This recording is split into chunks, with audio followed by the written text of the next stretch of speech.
भरत का चरित्र आता है। हे सुखदेव, जड़ भरत का भी चरित्र बहुत ही परम मार्मिक है और श्रवण करने योग्य तथा हमारे समस्त कष्टों को दूर करने वाला है। मेरे प्यारे, जड़ भरत का चरित्र परीक्षित, सुखदेव जी कहते हैं, परीक्षित, भरत ने, जो ये राजा भरत हैं, एक भरत नाम के राजा हुए, जो विश्वरूप की कन्या पंचजनी से अपना विवाह किया है और जिसके गर्भ से सुमति, राष्ट्रभृत, सुदर्शन, आवरण और धूमकेतु नाम के 5 पुत्र हुए। महाराज भरत ने विश्वरूप की कन्या पंचजनी से विवाह किया और इनके 5 पुत्र हुए। उचित समय आने पर 1 करोड़ वर्ष निकल जाने पर, 1 करोड़ वर्ष निकल जाने पर वंश परंपरा के अनुसार अपने पुत्रों में अपने राज्य को इन्होंने पृथक पृथक बराबर बराबर समभाव में बांट दिया और स्वयं पुलह जी के आश्रम पर, हरिद्वार में पुलह जी का आश्रम था, वहां पर ये तपस्या करने के लिए चले गए। एक दिन राजा नदी के किनारे पर बैठकर प्रणव का जाप कर रहे थे।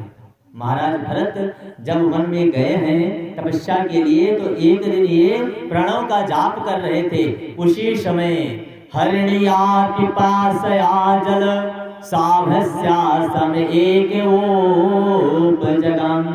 तभी वहां पर एक गर्भवती हिरनी जो बहुत प्यासी थी, नदी के किनारे पर जल पीने के लिए, प्यास से व्याकुल थी, जल पीने के लिए वहां पर आई। जैसे ही उसने जल पीना चाहा, तभी पीछे से, हिरनी गर्भवती थी, महाराज भरत वहीं पर प्रणव का जाप कर रहे थे, हिरनी आई, नदी के किनारे पर खड़ी हुई, अपने मुख को नदी के जल में जैसे ही लगाया, उसी समय पीछे से नग्गतो मृगपतेरुण्य नादो लोक भयंकर, सिंह की तीव्र गति से गर्जना सुनाई पड़ी। एक सिंह की तीव्र गति से गर्जना सुनाई पड़ी, जिसे सुनकर नदी से पार जाने के लिए उसने बड़ी तेजी की छलांग लगाई। हिरनी घबराकर सिंह की आवाज को सुनकर घबरा गई, भय से उस नदी को पार करना चाहा और बड़ी तीव्र गति से छलांग लगाई, परंतु छलांग लगाते समय उसका गर्भ नदी के किनारे पर ही गिर पड़ा और नदी के किनारे पर गिर पड़ा और हिरनी आगे जब छलांग लगाई, गिरी और वह भी मृत्यु को प्राप्त हो गई। कि कारण एक गर्भवती हिरनी अवा पहुंची नदी किनारे पर, और तब तक दे उठा दहाड़ सिंह जंगल के उसी किनारे पर। कि हिरनी ने वहां छलांग भली और सहसा न रहा, दम टूट गया और दूसरी तरफ मर गई मृगी, और वह गर्भ वहीं पर छूट गया, वह गर्भ वहीं पर छूट गया। मेरे प्यारे, जब हिरनी का गर्भ नदी के किनारे पर गिरा तो वह उसी में डूबने लगा, नदी में लुढ़क कर वह डूबने लगा। भरत जी वहीं पर प्रणव का जाप कर रहे थे, उनको बड़ी दया आई, जीवों पर दया भी करनी चाहिए, उनको बड़ी दया आई और उस मिर्गी के बच्चे को उन्होंने पकड़ लिया, उसको किनारे पर लेकर आए और उसकी सेवा करने लगे। अब देखिए, महाराज इतने आसक्त हो गए उस हिरनी में कि वह करुणाशील न देख सके, और उसकी चितवन उसकी तड़पने, और ले आए और लगे करने बच्चे की तरह लालन पालन। जिस प्रकार से व्यक्ति अपने शिशु के लालन पालन को करता है, ठीक वैसे भरत जी महाराज उस मृगी के बच्चे का करने लगे। धीरे धीरे उसके प्रेम में वो इतने विवल हो गए। ऐसे कुत्ते की दशा है, समझना ठीक ऐसे ही जैसे कुत्ते के प्रेम में हम पड़ जाते हैं, वैसे महाराज भरत आज मृगी के चक्कर में पड़े हैं, मृगी के चक्कर में पड़े हैं, उसके प्रेम में इतना विवल हो गए, उसके खाने के पीने के चक्कर में, साफ सफाई धोने पोछने के चक्कर में, कि जो उनके संध्या कर्म के नियम थे धीरे धीरे वह छूटने लगा। जैसे अब उनके सुबह का समय हुआ, स्नान ध्यान करना है उनको, स्नान करके ध्यान करना है। पता लगा स्नान करके आए और वह मृगी चिल्लाने लगी, भूख से तड़प रही है, तो उसको भोजन कराने के लिए चल गए। यह मोह है, वो मोह में, उस मृगी के मोह में फंसते चले गए। और मोह सकल व्याधिन कर मोला, जीवों पर दया करना हमारा परम धर्म है, लेकिन उसके मोह में पड़ना नहीं।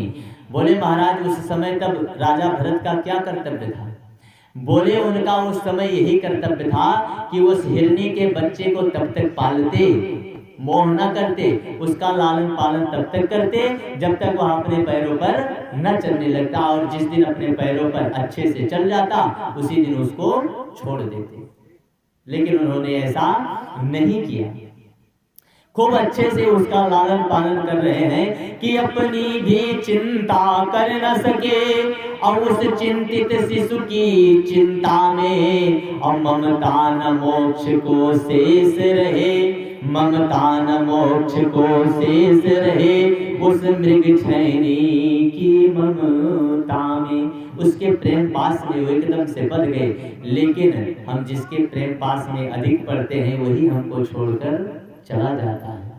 आज वही गति मृगी ने राजा भरत के साथ किया कि एक रोज वन में हिरन निकल गया अनजान, और उसी ध्यान में भरत के आप छूट गए प्राण। इतना प्रेम था कि हिरनी अपने समाज को देखकर अनजाने में अपने समाज के साथ में निकल गई, और हिरनी को आश्रम पर न देखकर तड़प तड़प कर भरत जी के प्राण छूट गए। भरत जी के प्राण छूट गए उस मृग छैनी की यादों में। और जब भरत जी के प्राण छूटे तो अंतामते सागति उनको दूसरे जन्म में मृगी बनना पड़ा।